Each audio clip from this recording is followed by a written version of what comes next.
Assalamualaikum warahmatullahi wabarakatuh. Halo semuanya, kami akan menjelaskan tugas machine learning kami yang berjudul analisis prediksi status akademik mahasiswa.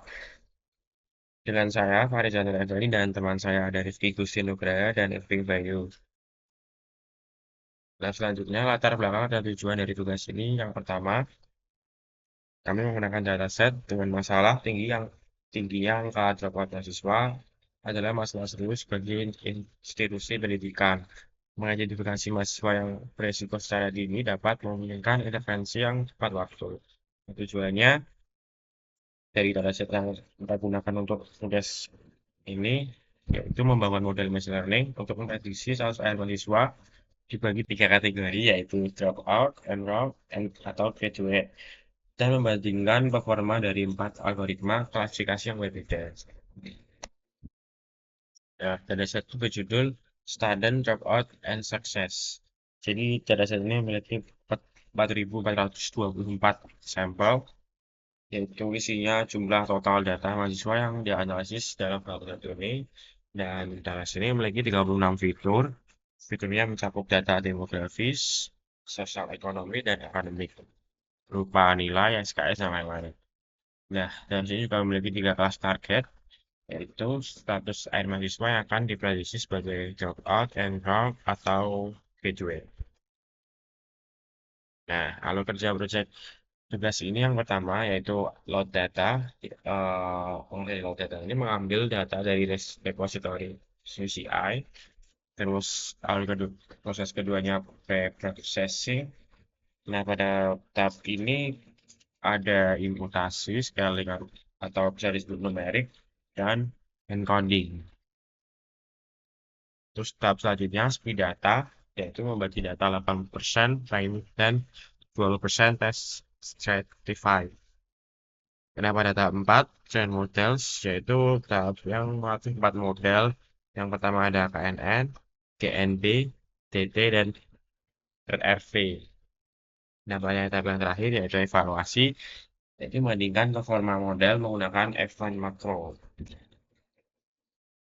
Nah, saya akan menjelaskan tahap yang pertama yaitu tahap pre-processing fitur. Pada tahap ini ada dua kategori. Yang pertama ada fitur numerik dan fitur kategorikal. Nah, dan yang pertama ada fitur numerik, yaitu pipeline untuk data numerik, yaitu imputasi mengisi nilai yang hilang atau missing value menggunakan nilai media. Dasarnya distandarisasi menyesuaikan skala fitur menggunakan standar scalar atau min 0, std 1. Nah, selanjutnya ada fitur kategorikal, yaitu pipeline untuk data kategorikal. Yang pertama ada imputasi, yaitu mengisi nilai yang hilang menggunakan nilai modus atau nilai yang paling sering muncul. Yang kedua ada encoding, mengubah data kategori menjadi format numerik menggunakan format encoder. Dan selanjutnya ada arsitektur pipeline. Selanjutnya column transformer, yaitu semua langkah pre-processing atau numerik dan kategorikal digabungkan menjadi satu objek column transformer. Keuntungannya ialah menyederhanakan alur kerja, mencegah data leakage atau kebocoran data dari data training ke data test, dan yang terakhir memastikan data baru diproses dengan cara yang sama persis. Dan ini adalah gambaran dari arsitektur pipeline. Oke, selanjutnya di sini saya akan menjelaskan pada pembagian data dan model. Pada pembagian data ini, data saya dibagi menjadi dua bagian. 80% untuk data training untuk melatih modelnya, dan 20% untuk data testing untuk menguji performa model pada data baru. Dan juga ada stratify yang digunakan untuk memastikan proporsi kelas, dropout, enroll, atau graduate tetap sama di data train dan test.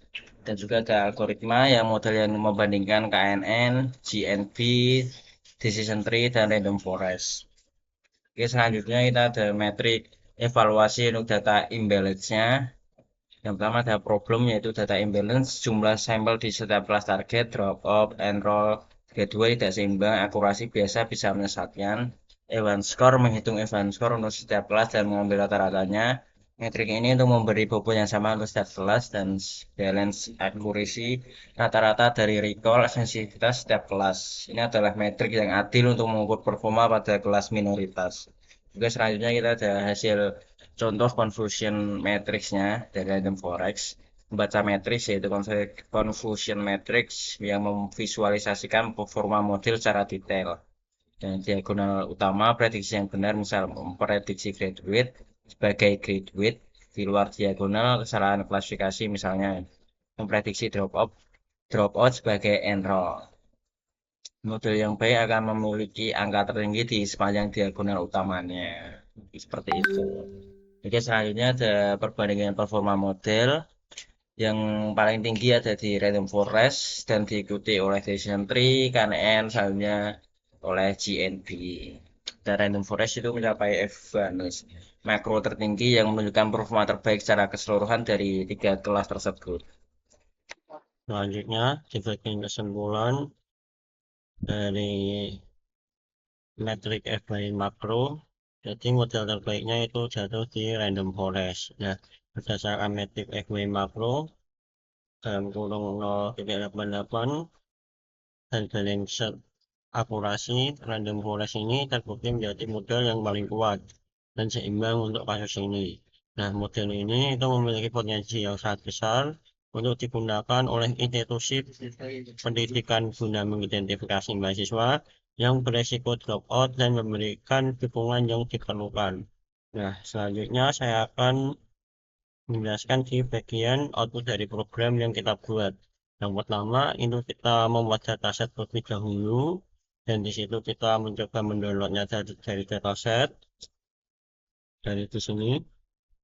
Nah, setelah itu kita mencari seperti fiturnya itu berapa, jumlah targetnya itu berapa, dan kelasnya itu apa saja, misalnya dropout, enrolled, atau graduate.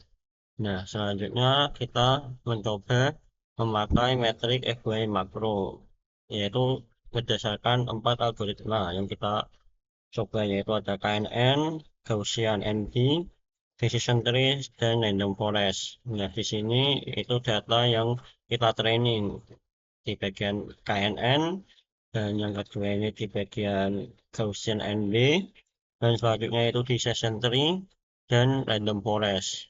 Nah, kalau dari sini berdasarkan training, Random Forest sama Decision Tree ini yang paling unggul. Yang paling unggul bisa dibilang itu di bagian Random Forest. Nah, selanjutnya ini ada berupa visualisasinya confusion metric, yaitu yang pertama KNN, Gaussian NB, dan Decision Tree, dan metrik Random Forest. Nah, jika kita lihat di bagian confusion metric juga, yang paling tinggi itu di bagian Random Forest. Nah, terus dari berdasarkan yang kita buat juga, kita membuat untuk ringkasan performanya dari model FY makro, dan balanced akurasi. Yang paling tinggi itu tetap di Random Forest dengan skor FY makronya itu 0,6857 dan balanced akurasi itu 0,6745. Nah, yang kedua itu ada Decision Tree dengan FY makro itu 0,6458 dan balanced akurasi itu 0,6503. Dan model terbaik menurut FY makro itu jatuh di Random Forest. Nah, sekian. Terima kasih dari kelompok kita. Jika ada salah kata atau kurang kata, kurang lebihnya mohon maaf. Wassalamualaikum warahmatullahi wabarakatuh.